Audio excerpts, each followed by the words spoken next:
So, Professor DRENO, I am the head of the Department of Dermato-Oncology in Nantes and director of the unit of cell therapy. Professor DRENO, prevalence of acne in female adults is increasing.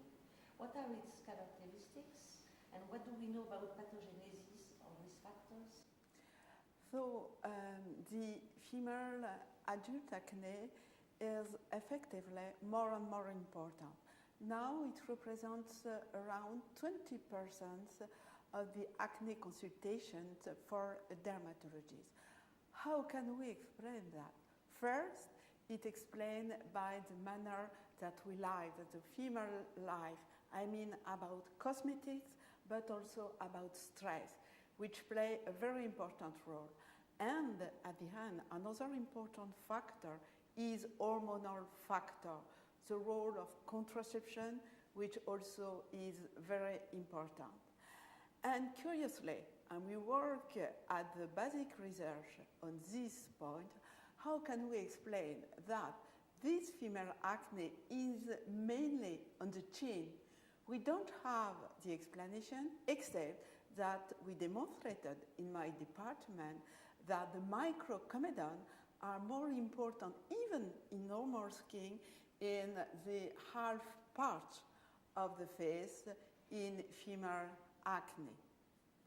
A specific grading has recently been published. Can you tell us more? So we are a group of French dermatologists working in the field of acne, and recently we decided to build a new tool specific for female acne, which is named AFAS. Why? Because in 80% of cases, so female acne is mild acne. So if we used the global assessment, we always have grade 1 or 2, and in fact, the majority of the lesions are on the chin, as I just mentioned previously. So it means that we decided to make a specific grading for this part of the face. So when you examine the patient, first you can have the global grading, by example 1 or 2, but you can add also another grade, so for this chin. And it is exactly the combined grading that represents AFAS. And what this event, this congress brings you? I think this event is very interesting for two main reasons.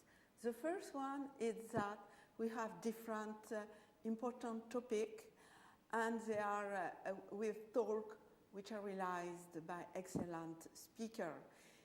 By example, we can speak about cosmetic, but after we can move to oncodermatology, and we also have about hair, acne.